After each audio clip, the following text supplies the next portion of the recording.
Smart Listener dan juga sahabat yang bergabung di seluruh Indonesia. Saya ingin menyapa Smart Listener mulai dari Makassar dan juga Manado. Selamat pagi untuk Balikpapan ya, Mbak Eti, kemudian juga teman-teman tim di sana. Selamat pagi semuanya di Banjarmasin, kemudian di Palembang ya, kemudian di Medan, di Pekanbaru, Surabaya, Yogyakarta, Jakarta, Depok, Tangerang, Bogor, dan juga kota-kota di sana ya, Mbak. Bahkan Anda yang ada di Bandung nih, selamat pagi ya, karena Pak Eko posisinya di Bandung nih. Jadi ini yang kita syukuri dari situasi pandemi Iya. kemarin ya, Pak Eko Mas Songgo ya, blessing in disguise banget akhirnya kita bisa bersiaran jarak jauh. Karena kalau enggak, bayangkan loh, Smart Listener bertahun-tahun itu Pak Eko berjibaku dari Bandung ke Jakarta siaran di studio demi Anda semuanya loh, luar biasa banget gak sih? Makasih Baik, Mbak Oza. kita sambung bahasannya nih. Tadi di sesi sebelumnya ya, Smart Listener dan juga Pak Eko, Mas Onggo William, Manager of Channel Distribution BNI Asset Management yang masih bersama-sama dengan kita, sempat sebut-sebut nih Pak Eko gitu kan, Ya, bahwa yang namanya financial check up harusnya dilakukan secara periodik gitu. Jadi jangan tunggu akhir tahun saat bikin resolusi doang kan, itu kayak yang udah numpuk aja setahun gitu. Tadi disebut-sebut soal hutang gitu, hutang jangka pendek. Nah ini nih, saya pengen tanya kepada menajamkan kepada Pak Eko gitu ya. Sebenarnya apa sih faktor yang membuat seringkali keuangan kita, keuangan pribadi itu tuh buruk banget. Nah, faktor utamanya yang perlu kita sadari itu apa saja, Pak Eko? Silakan. ya Mbak Ola. Jadi faktor yang pertama karena belum pernah dengar juga mungkin istilah financial check up gitu ya. Jadi Nah, benar, jadi memang benar. ini penting banget topik kali ini Mbak Ola ya. Karena jangankan kita bicara tentang financial check up, banyak banget kan orang yang tidak mau melakukan medical check up ya. Mhm, Eh, mhm. Kalau ditanya kenapa kok nggak medical check up ya, mungkin selain karena biaya misalnya ya. Tapi Takut ketahuan. denial ya, artinya saya Iya. kalau sakit itu malah takut gitu.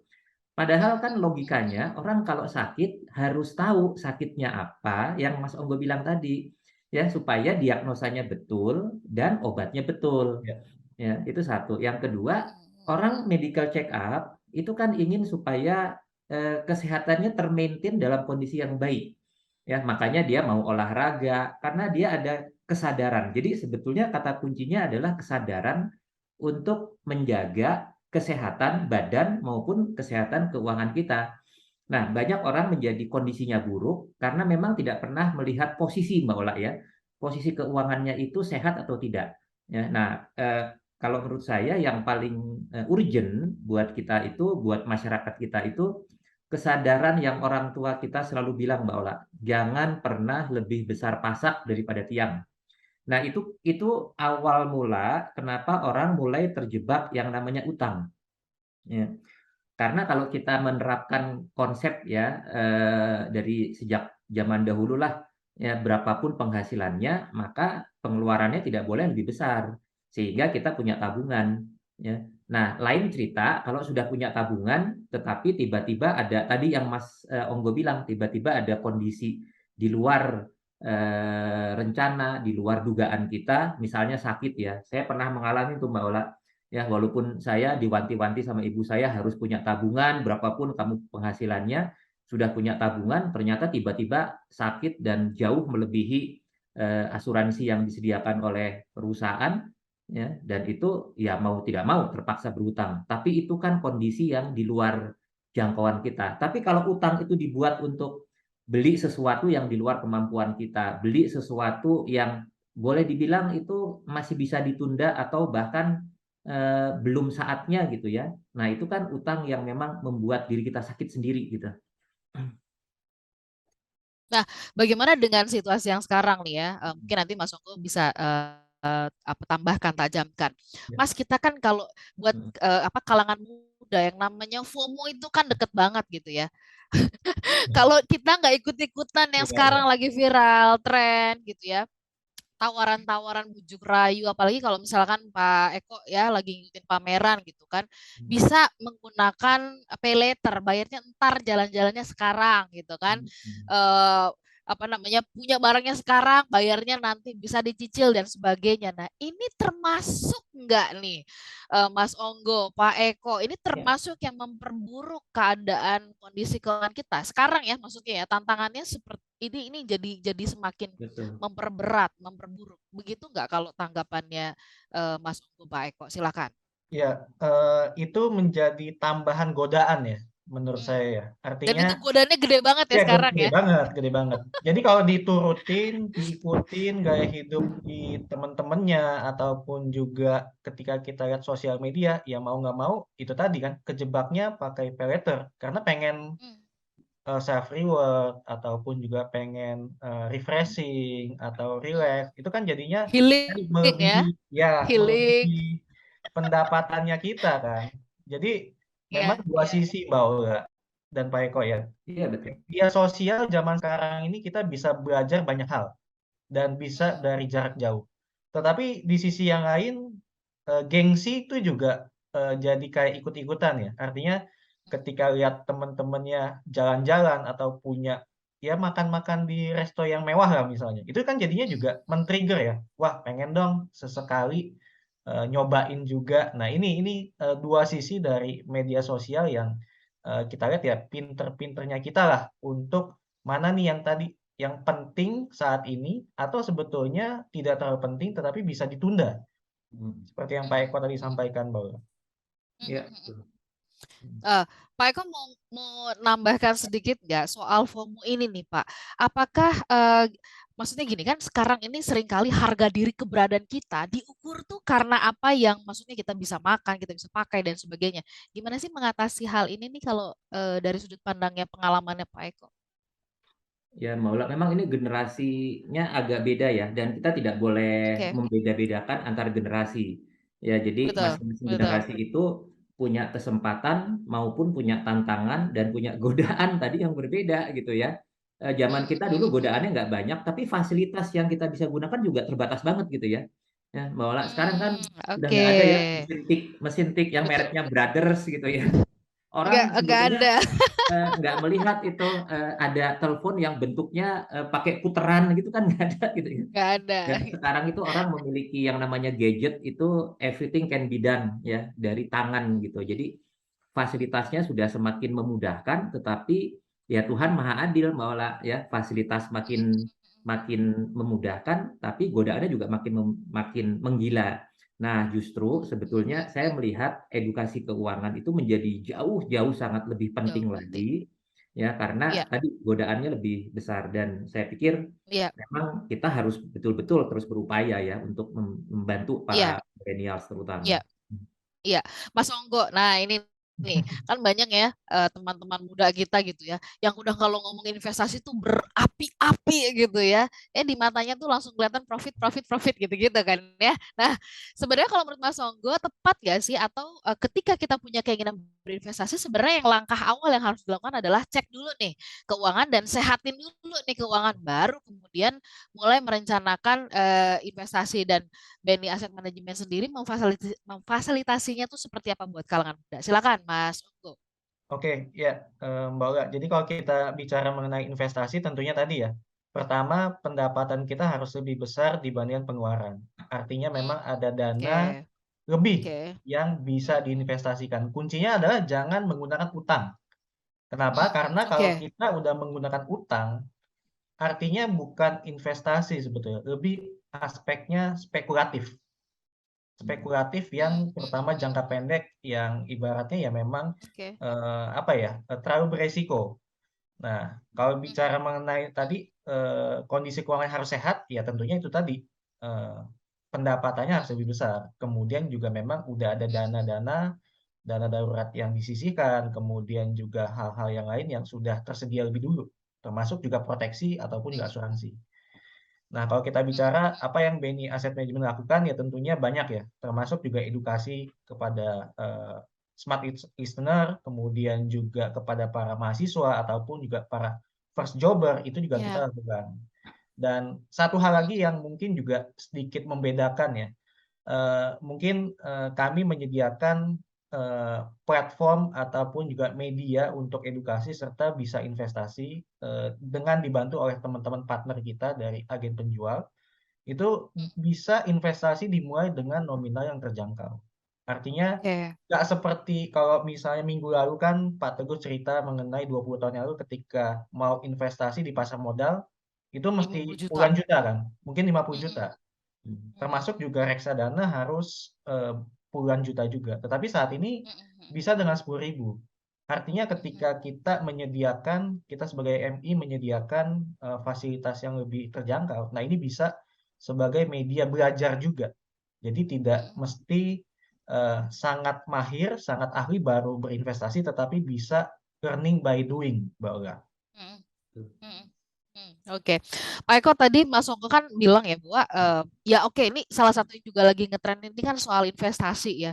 Orang Betul. berbondong-bondong sampai dibela-belain nih Pak Eko itu berhutang, bahkan ada yang bercerita aset orang tuanya diambil dijual untuk Iya. bisa berinvestasi kan gitu. Ini kan agak apa ya, tindakan yang luar biasa gila gitu kalau tanda kutip kalau menurut saya. Tetapi tadi Mas Ongko mengatakan sehatin dulu keuangan. Oke. Betul. Menyehatkan keuangan secara komprehensif itu kayak apa? Nanti selepas Siap. jeda ya Pak Eko ya, kita mintakan Siap. catatannya, sarannya, langkah-langkahnya supaya kalau kita sudah melakukan cek ini ternyata keuangan kita tidak baik-baik saja, kita sudah bisa melakukan perbaikannya. Sesaat lagi, Smart Listener kami jeda sebentar, tetap bersama dengan kami. Smart Listener dan juga sahabat yang bergabung, saya ingin menyapa Anda yang menyimak kami pagi hari ini melalui jaringan internet atau jaringan artinya di www.radiosmartfm.com atau juga di YouTube di kanal Smart FM.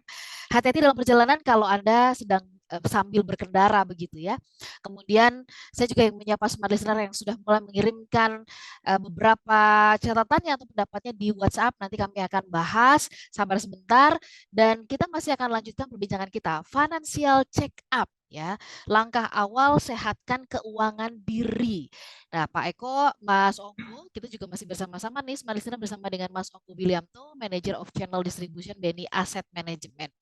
Pak Eko dan juga Mas Ongko gitu ya, belum lama ini saya tuh ketemu dengan ternyata yang menghadapi masalah keuangan ini benar tadi Pak Eko di awal Mas Ongko sampaikan, bukan cuma mereka yang uangnya pas-pasan, sedang-sedang saja, menengah dan sebagainya. Karena ternyata yang mengalami ya tertipu gitu ya, yang keuangannya susah, itu sampai yang ukurannya levelannya sudah levelan direktur pun ada loh Mas Ongko, Pak Eko gitu ya.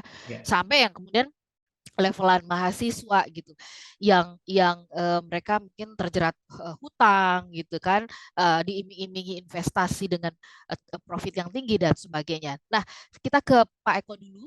Pak, bantu kami, bantu Smart Listener. Kalau keuangannya nggak sehat, menyehatkannya gimana nih langkah-langkah secara komprehensifnya? Silakan Pak Eko.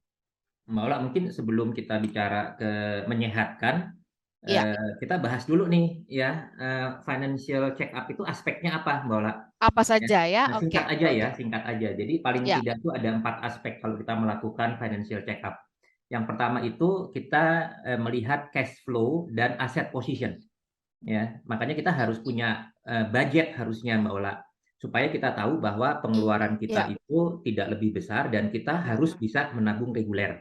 Nah, jadi pertanyaannya punya tabungan reguler atau tidak? Minimal 10% lah misalnya. Ya, kalau itu tidak punya berarti tidak sehat gitu. Itu dari sisi cash flow.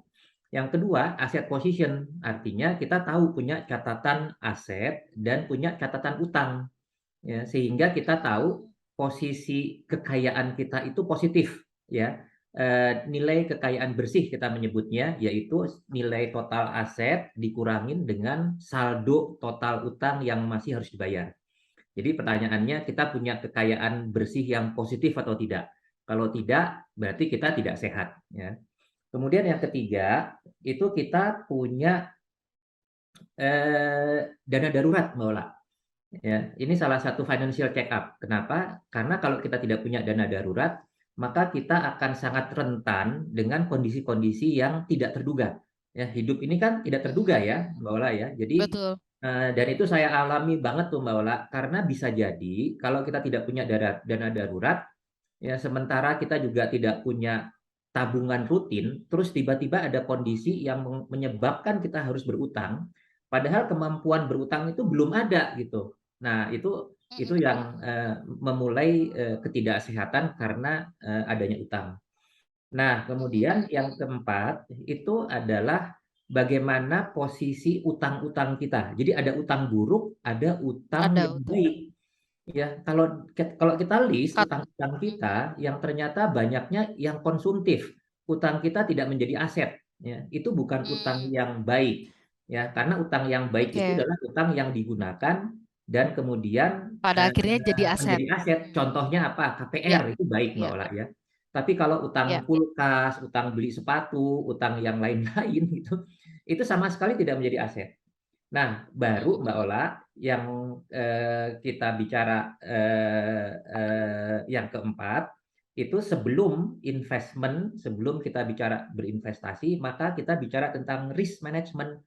Ya, selain punya tabungan darurat, kita juga harus mengcover terutama buat mereka yang punya keluarga ya, punya tanggungan. Ya, itu paling tidak harus memiliki yang namanya asuransi jiwa. Ya, nah itu kesehatan yang paling minimal Mbak Ola. Nah, nanti kita akan lihat nih setelah financial check up mana yang bolong-bolong, baru kita akan bicara Itu tentang dulu. menyehatkannya bagaimana. Gitu. Iya, iya. Jadi empat aspek tadi menjadi indikator ya. Kita tahu Betul. nih sebenarnya posisi keuangan kita tuh sedang baik-baik saja kah atau tidak dan sebagainya. Sedikit Pak Eko tadi Bapak menyebutkan tentang hutang yang baik dan tidak baik. Kalau ada yang mengatakan gini, Pak, Bapak mengatakan beli sepatu nggak baik, kulkas nggak baik. Ini contoh aja gitu. Tapi Ya, kan kulkasnya saya pakai buat jualan, sepatunya saya pakai untuk bekerja. Apakah itu nggak nanti ujungnya jadi betul. aset saya juga, jadi punya saya? Nah, ini tanggapannya Pak Eko bagaimana? Benar, benar, benar. Jadi ada utang baik yang menimbulkan atau bukan menghasilkan aset Mbak Ola. Contohnya KPR ya. Karena harga rumah itu dalam jangka panjang naik, harga tanah juga naik. Sekarang kalau utang beli motor tadi atau utang beli gadget misalnya Mbak Ola ya, beli kamera, apakah itu konsumtif? Kalau yang kita beli itu menjadi alat produksi dan kita bisa menghasilkan income atau mengurangi biaya, ya, itu akan menjadi utang yang baik juga. Gitu. Tapi kalau kita beli sesuatu, bahkan kita sudah memiliki barang itu, ya, dan masih terpakai, saya beli TV misalnya, TV-nya masih bagus nih Mbak Ola, ya, tapi di tetangga TV-nya besar dan flat, sementara TV saya masih bentuknya kotak besar Tampung. gitu ya, tapi masih bisa dipakai, masih bisa Heeh. nonton sama-sama berwarna juga gitu. Nah, kemudian saya terpaksa Ya, beli ya. karena tadi ya dan itu tidak menghasilkan apa-apa. Ya. Nah, itu yang menurut saya menjadi utang yang buruk kalau tidak mengurangi biaya atau bisa menjadi alat produksi untuk kita menambah income. Makin jelas mengurangi biaya dan menjadi alat produksi. Jadi kalau kan ada juga ya yang beli apa kamera karena wah Betul. lihat si itu punya itu saya nggak mau kalah nih gitu ya, itu udah eh, hitungannya jadinya konsumtif begitu ya. Betul. Nah, Mas Onggo, ini lagi-lagi nih Mas Onggo. Gimana sih untuk oke, tadi kan Pak Eko udah kasih 4 indikator sebelum nanti kemudian kepada menyehatkan kasus-kasus yang terjadi di masyarakat ya. Kalangan-kalangan muda begitu mereka gajian dan sebagainya kan tergodanya kan aduh kapan lagi saya bisa beli ini? Kapan lagi bisa punya ini pas lagi ada penawaran diskon potongan harga dan sebagainya. Nah, Iya. ini nih untuk mendisiplinkan diri supaya pada akhirnya nanti nggak terjebak nih sama hutang-hutang yang nggak baik tadi nih. Mas Ongko punya ini nggak pandangan atau saran tentang hal ini? Silakan. Iya, tadi Mbak Aura bilang gimana caranya biar bisa disiplin ya. Sebetulnya dari orang tua kita juga udah sedikit ngajarin atau banyak ngajarin, ya kalau misalnya udah punya penghasilan, mbok ya ditabung dulu gitu kan. Atau ya bahasa zaman sekarang, begitu ada penghasilan langsung auto debit pindahkan ke tabungan atau ke investasi yang udah kita set dari awal. Sehingga sisa gajinya itu akan digunakan untuk kebutuhan bulanan. Jadi jangan jangan dibalik, kita pakai dulu untuk kebutuhan bulanan, biasanya nggak akan ada sisanya, Mbak Olga. Jadi ini tadi konteksnya gimana caranya biar kita bisa disiplin, ya kita harus ketika terima dana, ketika terima gaji atau pendapatan ya langsung di awal langsung kita Ya, alokasikan buat apakah itu Ya. tadi dana darurat yang Pak Eko bilang untuk menambah dana darurat biar bisa lebih ideal, ataukah Iya, juga untuk investasi jangka menengah pendidikan anak, panjang. ataupun juga untuk DP rumah tadi kan. Sebelum kita KPR juga kan kita butuh DP rumah. Nah inilah kuncinya di disiplin di awal, Mbak Aura.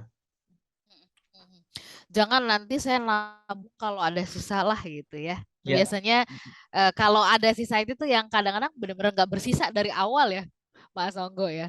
betul. Dan Kakak Nah, itu boleh juga Pak Eko, memang, ya silakan. boleh boleh nambahin Maula. ya, Jadi Ya tadi silakan. ya selain yang disampaikan Mas Onggo, mungkin yang sering kita lupa itu the power of the mission ya. Jadi kita itu hidup pengen seperti apa gitu Mbak Ola. ya, Ya, karena Jelas keborosan tujuannya ya.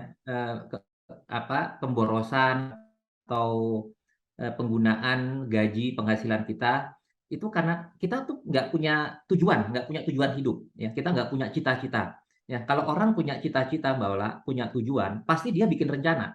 Ya, tapi kalau hidup kita mengalir kerja, terima gaji, makan-makan, nonton, senang-senang, mau jalan-jalan gitu ya, itu bisa dijamin boros deh ya. Apalagi kalau kita tidak sadar tentang betapa pentingnya kita mengelola keuangan pribadi atau keluarga kita. Jadi saya melihat edukasi yang paling penting juga adalah bagaimana kita mengajarkan atau mengajak setiap orang itu punya tujuan hidup yang jelas, Mbak Ola. Ya, karena setiap tujuan hidup yang jelas itu pasti membutuhkan biaya. Nah, ini kalau orang disadarkan, lu nanti itu harus punya dana untuk sekolah anak ya. Kalau sudah punya anak nih 15 tahun dari sekarang, umurnya 3 tahun mau masuk universitas ya, diajak hitung-hitung, nah baru sadar tuh, baru dia mau beres-beres tuh keuangannya, mulai investasi.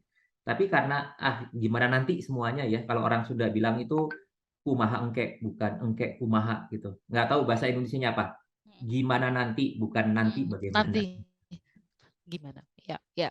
Oke, tambahan juga Mbak Aura, ini menarik silakan. banget yang Pak Eko bilang, berarti artinya Pak Eko konsistensi akan tujuan yang ingin Betul, dicapai ya. betul, Nah, ini betul. banyak contoh sebetulnya yang kita bisa belajar di masyarakat. Kadang kita baca berita, Mbak Aura, bahwa ada yang eh, pengen umroh atau bahkan naik haji dari celengan yang dia tabung selama puluhan tahun. Artinya Betul. kan beliau konsisten untuk menabungnya ya, Konsisten. disiplinnya ya.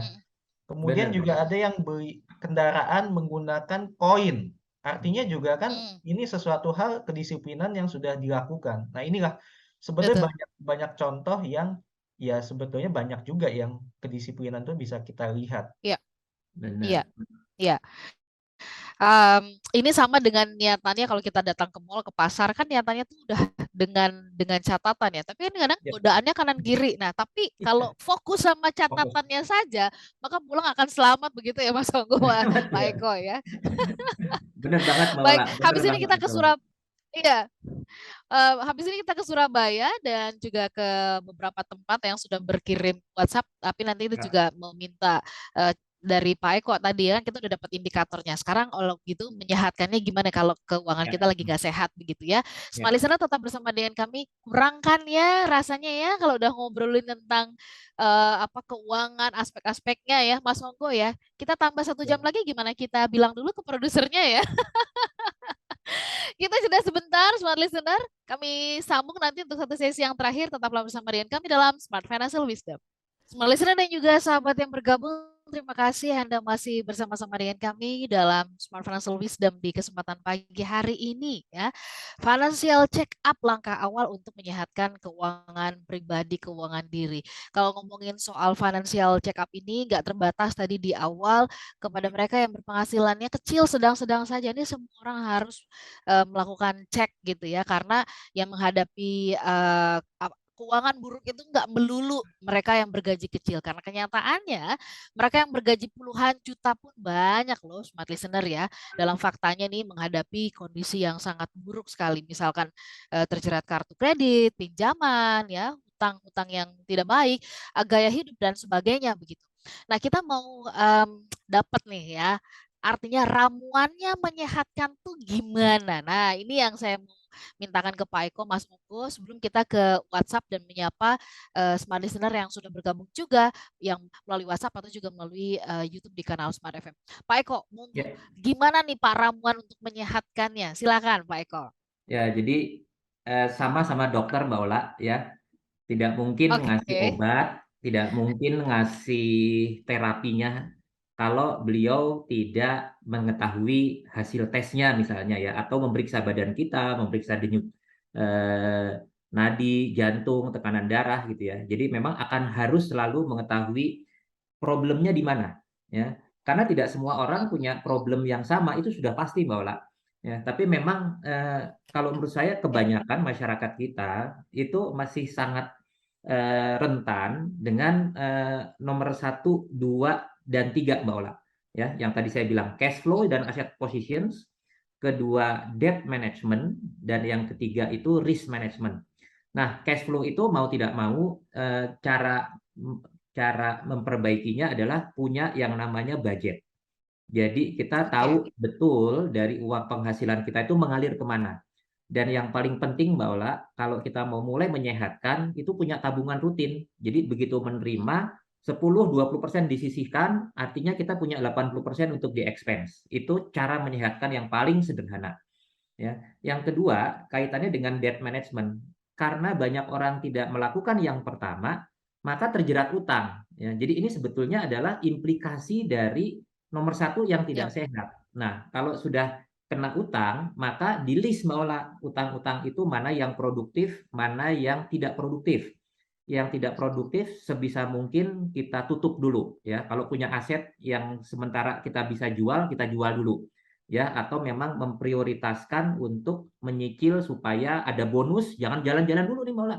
Ya, tapi tutup dulu nih utang-utang yang tidak produktif. Ya. Nah, yang ketiga, risk management itu menyehatkannya adalah kalau kita belum memiliki dana darurat, maka jangan investasi dulu, tetapi kita menabung untuk membangun dana darurat. Ya, karena dana darurat ini jauh lebih penting dari kita berinvestasi.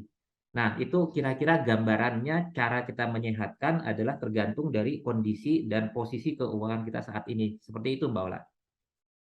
Oke, oke. Secara umum tadi ya Pak Eko ya, tetapi kan ternyata poin keempat kenapa itu bisa kejadian ya tadi karena poin satunya nih ya si cash flow tadi itu tidak baik. Berarti perencanaan budgeting itu yang dari sekarang tuh mesti kudu gitu ya. Mau nggak mau harus dirapihin dulu gitu. Baik kita ke WhatsApp ya saya izin ya untuk menanggapi beberapa yang sudah masuk.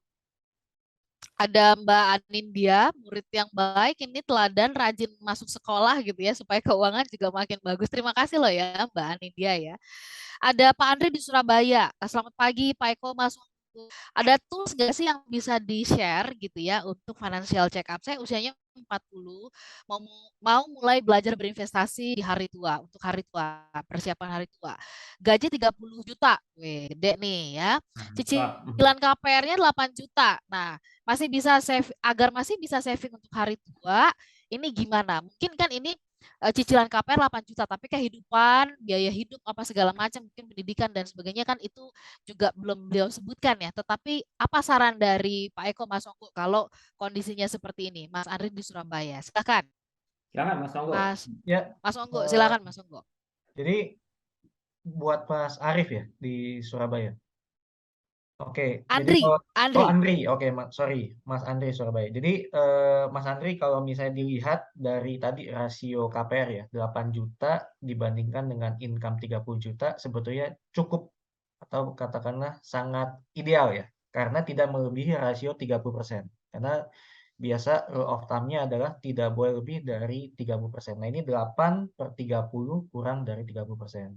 Nah, tentunya masih banyak sisanya, kurang lebih sekitar 22 juta yang bisa dialokasikan. Ya, tentunya pastinya juga buat pendidikan anak. Kemudian juga untuk Dana kebutuhan darurat tadi. sehari-hari. Nah, biasanya yang sering terjadi Sehari-hari. adalah kebutuhan sehari-harinya ini yang melebihi budget, melebihi anggaran bulanan. Nah, tentunya inilah yang jadi skala prioritas.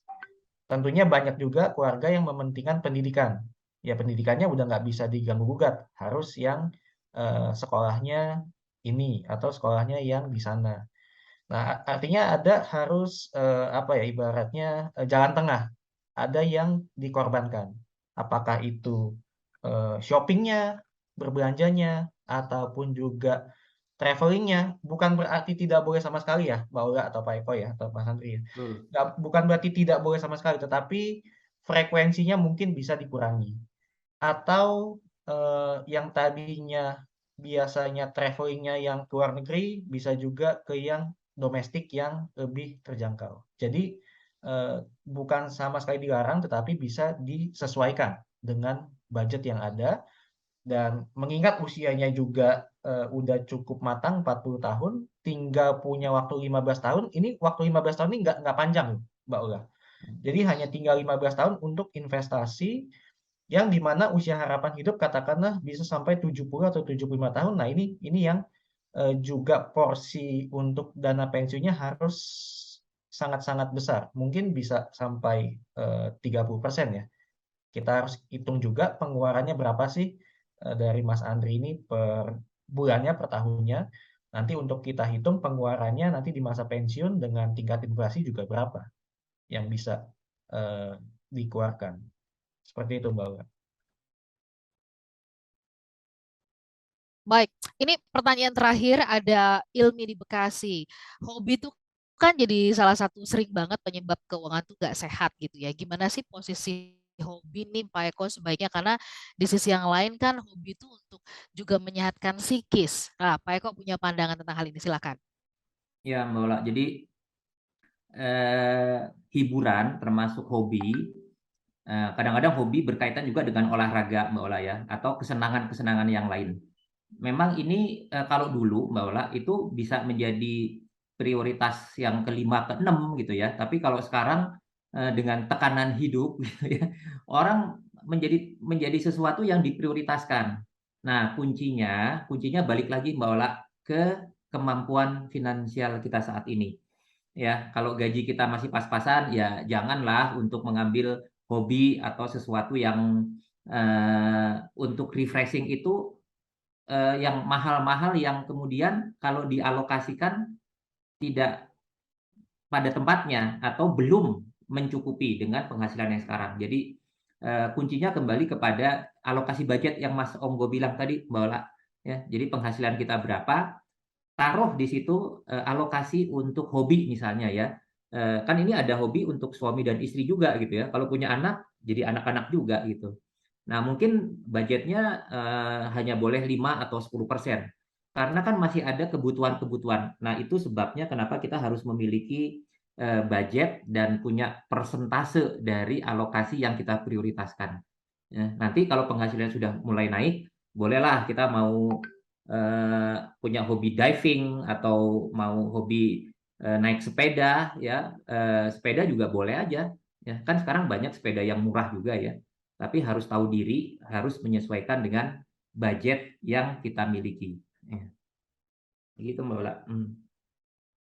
Pak Eko, Mas Onggo, saya minta maaf banget. Mungkin ini selalu jadi gak enaknya gini nih, kalau waktunya singkat ya, 1 jam tapi terasa kurang, benar nggak? Mas Onggo mungkin tadi waktu Iya. mulai, waduh, ini 1 jam nanti ngomong apa aja nih, banyak nih gitu kan. Tapi ternyata kurang kan gitu ya. Kalau kurang ya Mbak Mudah-mudahan Ola kita ya. bisa janjian next time kita panjangin lagi silaturahminya dan kita bahas ini lebih tajam begitu ya. Silakan Mas Onggo atau Pak Eko mau memberikan highlight di mana? Saya izin ke Mas Onggo ya Pak Eko ya. Mas Ya, Onggo, silakan. silakan Mas Onggo. Apa yang ingin di highlight soal kita harus menyehatkan keuangan kita dengan financial check up ini? Silakan. Ya, terima kasih Mbak Ula. Ya, tadi seperti yang Pak Eko sampaikan di awal, kita harus terbuka pada diri kita sendiri. Jangan denial, jangan menyangkal. Toh sebetulnya juga financial check up ini buat kepentingan kita dan keluarga. Itu yang pertama. Kemudian setelah itu ya dengan berjalannya waktu kita juga akan punya skala prioritas. Nah, inilah skala prioritas inilah yang akan kita tuangkan secara budgetingnya untuk seperti apa sih. Biar tujuannya adalah keuangan kita tetap sehat.